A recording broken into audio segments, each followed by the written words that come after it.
At 10 a.m. on the morning of October 19, 1962, President John F. Kennedy sat in the cabinet room of the White House, watching five men in uniform walk through the door. 39 years old, Harvard graduate, World War II veteran. The Joint Chiefs of Staff had requested this meeting. Kennedy knew what they wanted. They wanted war. 4 days earlier, a U-2 spy plane had photographed Soviet nuclear missiles in Cuba, 90 miles from American shores. Missiles that could reach Washington in minutes, missiles that Soviet Premier Nikita Khrushchev had publicly promised would never be placed on the island.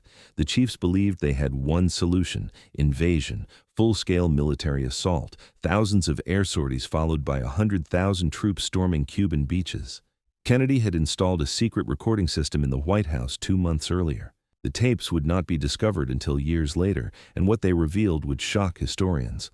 The President of the United States was not in control of his own military. He was fighting them every step of the way. If you want to understand how close America came to nuclear war because military leaders refused to follow their commander-in-chief, please hit that like button. It helps us share more forgotten stories like this, and please subscribe if you haven't already. Back to October 19th.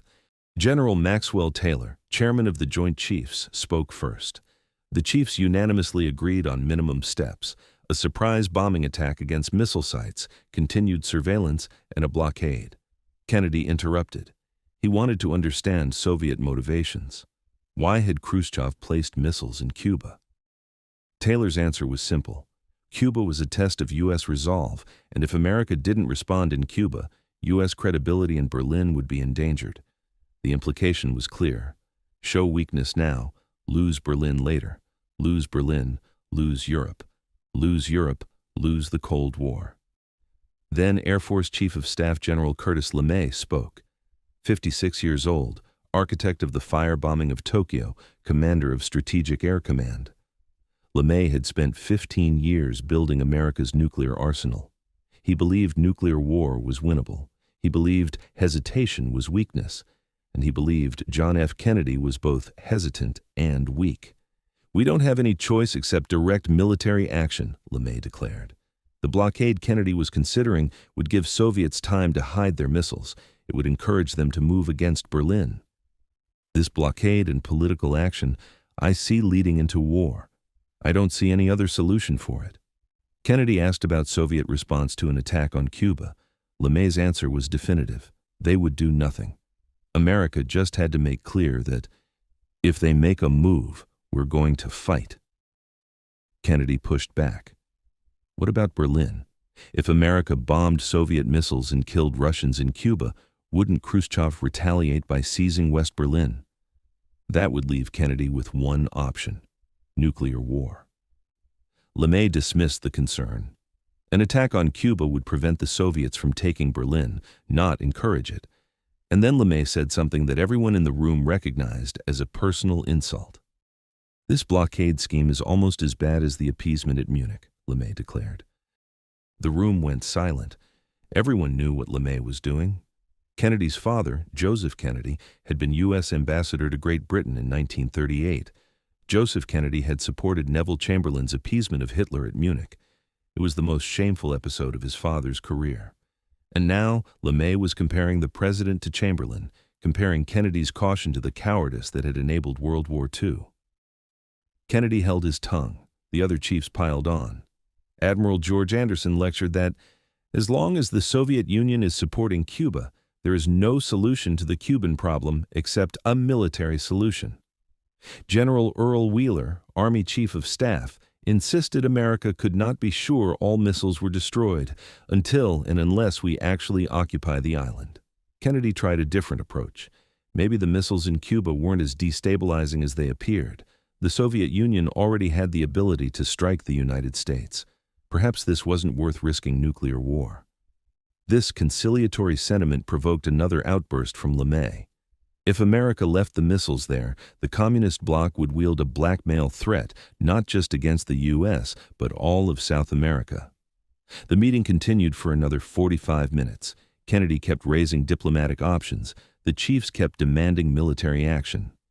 Finally, as the meeting concluded, LeMay delivered a parting shot. "You're in a pretty bad fix," LeMay told the president. Kennedy paused. "What did you say?" "I say, you're in a pretty bad fix." Kennedy responded with forced laughter. "You're in there with me, personally." The chiefs left. Kennedy remained in the cabinet room with his assistant David Powers. Kennedy later told Powers, "These brass hats have one great advantage in their favor. If we listen to them and do what they want us to do, none of us will be alive later to tell them that they were wrong." But this was not just one meeting. This was not just one disagreement. This was the culmination of 20 months of systematic resistance, deception, and outright insubordination by America's military leadership against their commander-in-chief. It had begun in April 1961, the Bay of Pigs invasion. CIA-trained Cuban exiles attempting to overthrow Fidel Castro. The operation had been planned under President Eisenhower, but Kennedy inherited it. The CIA and Pentagon assured Kennedy the invasion would succeed. They told him the Cuban people would rise up against Castro. They told him American involvement could remain covert. All of it was false. The invasion failed catastrophically. 500 men were captured or killed. Castro's regime was strengthened, not weakened. And Kennedy realized he had been deceived. Kennedy clearly felt that the Pentagon had let him down in their advice on the Bay of Pigs operation and that the CIA had lied to him. 2 months later, Kennedy issued National Security Action Memorandum 55. The subject was Relations of the Joint Chiefs of Staff to the President in Cold War Operations. The memo was direct. Kennedy expected the Joint Chiefs' advice to come to me direct and unfiltered, and he regarded them as having a responsibility for the defense of the nation in the Cold War, similar to that which they have in conventional hostilities. Kennedy was trying to regain control. He was telling the military, "Report to me directly. No more filtered information. No more CIA running operations without presidential oversight. No more Pentagon presenting me with fate's accomplice." The military ignored him. In March 1962, General Lyman Lemnitzer, chairman of the Joint Chiefs, presented a top-secret memo to Secretary of Defense Robert McNamara. Codenamed Operation Northwoods, the memo urged Kennedy to order shocking incidents to create a rationale for invading Cuba, including a terror campaign in Miami and Washington that would create international revulsion against Castro's government. Kennedy summoned Lemnitzer to the Oval Office on March 16, 1962. Kennedy rejected Operation Northwoods outright. 3 months later, Kennedy removed Lemnitzer from his position as chairman of the Joint Chiefs and reassigned him to Europe. But the resistance continued. When the Cuban Missile Crisis erupted in October 1962, the Joint Chiefs unanimously recommended invasion, not just LeMay, all of them. They believed that the Soviets would not attempt to stop the U.S. from conquering Cuba. Kennedy disagreed. He chose the quarantine, the naval blockade. He chose diplomacy. And he chose to secretly negotiate the removal of American missiles from Turkey in exchange for Soviet missiles leaving Cuba. When the crisis ended peacefully, LeMay called it the greatest defeat in our history. Think about that. Nuclear war had been avoided. The missiles were removed. American cities were safe. And the Air Force Chief of Staff considered it a defeat because America hadn't invaded Cuba and killed Russians. After the crisis, Kennedy achieved what he called a breakthrough. He saw that the national security establishment's Cold War against Russia was a deadly, dangerous, and destructive racket, and he decided to bring it to an end.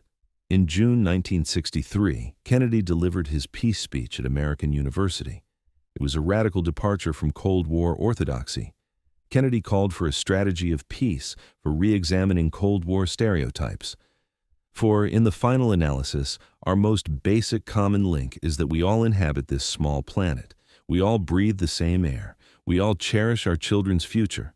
And we are all mortal. The speech was essentially a declaration of war against the national security establishment. Kennedy then secured approval of the Nuclear Test Ban Treaty over vehement objections from the Pentagon and CIA. And then, Kennedy did something that would seal his fate in the eyes of the military establishment. Vietnam. Since 1961, the United States had been sending military advisors to South Vietnam to fight communist insurgents. By October 1963, more than 16,000 American military personnel were in Vietnam. The Pentagon wanted more. They wanted combat troops. They wanted escalation. Kennedy wanted out. On October 2, 1963, Secretary of Defense Robert McNamara and General Maxwell Taylor returned from a fact-finding mission to Vietnam. They met with Kennedy and his advisors. The meeting was recorded. McNamara argued for a firm timetable to withdraw all U.S. forces from Vietnam, stating, "We need a way to get out of Vietnam, and this is a way of doing it." The plan called for withdrawing 1,000 troops by the end of 1963 and completing full withdrawal by the end of 1965. On October 5th, Kennedy met with advisors again. Kennedy decided that the October withdrawal of 1,000 troops should not be raised formally, but should be carried out routinely as part of our general posture of withdrawing people when they are no longer needed. On October 11, 1963, Kennedy issued National Security Action Memorandum 263. NSAM 263 articulated Kennedy's decision to withdraw all U.S. military forces from Vietnam by the end of 1965, with the withdrawal to be completed after the 1964 election. Kennedy approved the military recommendations for withdrawal, but directed that no formal announcement be made of the implementation of plans to withdraw 1,000 U.S. military personnel by the end of 1963. Why no formal announcement? Because Kennedy knew the Pentagon would resist. Because he knew the CIA would object. Because he knew that powerful forces within the national security establishment believed withdrawal from Vietnam meant communist domination of Southeast Asia. They believed in the domino theory. They believed America had to fight in Vietnam or lose the entire region. Kennedy disagreed. He wanted American troops home. He wanted to end the Cold War, not escalate it. But Kennedy never got the chance to implement his plan. November 22, 1963, Dallas, Texas, 12:30 p.m., John F. Kennedy was assassinated. Lyndon Johnson became president. Johnson questioned the withdrawal of troops, telling advisors he could not see that this was a constructive move in view of the decision to intensify the effort. On November 26, 1963, one day after Kennedy's funeral, Johnson signed National Security Action Memorandum 273. The new directive referenced the October 2 White House statement about withdrawal, maintaining nominal continuity with Kennedy's policy. But the substance had changed. NSAM 273 strengthened provisions about planning action against North Vietnam, implying that the U.S. would assist and participate in covert action in North Vietnam at the behest of the U.S. military. The 1,000-man withdrawal became an accounting exercise as troops continued to move in and out of Vietnam as part of normal rotation. By 1965, Johnson had committed hundreds of thousands of combat troops to Vietnam. By 1968, more than 500,000 American soldiers were fighting in Southeast Asia. By 1975, when Saigon fell, 58,000 Americans had died. The military got the war Kennedy had refused to give them. So what really happened? Was there a silent coup? Did the Pentagon systematically lie to and undermine Kennedy? The evidence is complex.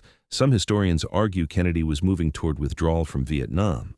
Others argue the evidence is ambiguous, that Kennedy was committed to victory and withdrawal was conditional on South Vietnamese success. But certain facts are undeniable. First, the commander of Strategic Air Command, General Thomas Powers, on his own authority, without informing the President or any national security staff member, raised the defense condition level to DEFCON 2, one level short of war, and broadcast his order in the clear, uncoded, during the Cuban Missile Crisis. This was insubordination. The general elevated America's nuclear alert status without presidential authorization and did so in a way that ensured the Soviets would know. Second, the Joint Chiefs unanimously pressured Kennedy to invade Cuba, despite Kennedy's assessment that invasion would trigger Soviet retaliation in Berlin and potentially nuclear war. They dismissed his concerns and compared him to Neville Chamberlain. Third, Kennedy issued explicit directives requiring unfiltered military advice after the Bay of Pigs, but the Pentagon continued presenting him with plans designed to force his hand, like Operation Northwoods. Fourth, Kennedy issued NSAM 263, ordering withdrawal from Vietnam. After his death, Johnson reversed course and escalated the war. Was this a conspiracy? A coup? The truth is probably more mundane and more disturbing. It wasn't a conspiracy. It was institutional resistance. It was military leaders who genuinely believed they knew better than their civilian commander. It was generals who had spent entire careers fighting communism and couldn't comprehend why Kennedy wanted peace. It was a national security establishment that had been built to fight the Cold War and couldn't imagine ending it. A member of the Joint Chiefs compared Kennedy's agreement with the Russians to Neville Chamberlain's appeasement of Hitler at Munich. They genuinely believed Kennedy was weak. They genuinely believed his policies endangered America. And they genuinely believed they had a duty to resist him. This is the danger of the permanent national security state, not that generals will stage a military coup and seize power. That's Hollywood. The real danger is subtler. It's military leaders who filter information to support their preferred policies. It's intelligence agencies that withhold assessments that contradict their objectives. It's bureaucrats who slow-roll presidential directives they disagree with. It's the permanent government outlasting any elected president. Kennedy served 136 days as president. The Joint Chiefs, the CIA, the Pentagon, they were there before Kennedy arrived and they were there after Kennedy died. And they knew it. Did this resistance contribute to Kennedy's assassination? That question has fueled conspiracy theories for 60 years. The evidence doesn't support a military conspiracy to kill Kennedy. But the evidence absolutely supports that military leaders opposed Kennedy's policies, resisted his authority, and celebrated when Johnson reversed course. The lesson isn't about conspiracy. The lesson is about power, about who really controls American foreign policy, about whether elected presidents can challenge the permanent institutions that outlast them. Kennedy tried. He tried to take control of the CIA after the Bay of Pigs. He tried to end the Cold War after the Cuban Missile Crisis. He tried to withdraw from Vietnam before it became a quagmire, and the institutions resisted him every step of the way. After Kennedy's death, the war he wanted to avoid consumed 58,000 American lives and millions of Vietnamese lives. The Cold War he wanted to end continued for another 26 years. The military-industrial complex he warned about grew larger and more powerful. Would things have been different if Kennedy had lived? We'll never know, but we know this. In October 1963, Kennedy ordered withdrawal from Vietnam. In November 1963, Kennedy was killed. And in 1965, Johnson sent combat troops to Vietnam. The Pentagon didn't get what it wanted from Kennedy, but it got what it wanted from Johnson. Draw your own conclusions. If this story made you think differently about power in America, do something that ensures more people see it. Hit that like button. Every like helps YouTube share this history with people who need to hear it. Don't forget to subscribe and turn on notifications so you don't miss the next buried chapter we bring back to light. Every day we uncover stories hidden in declassified documents and secret recordings, tales of power struggles, institutional resistance, and the price of challenging the system. True history, true power. And now, I want to hear from you. Drop a comment and tell us where you're watching from. Are you watching from the US, Europe, Asia, somewhere unexpected? Our community spans continents, and your voice is part of what keeps these stories alive. Share your city, share your country, even share if you have family who served during the Cold War. Let us know you're here, keeping these memories from fading away. Thank you for watching, and thank you for helping ensure that the uncomfortable truths of the past aren't forgotten. Because as long as we remember them, we can prevent them from repeating.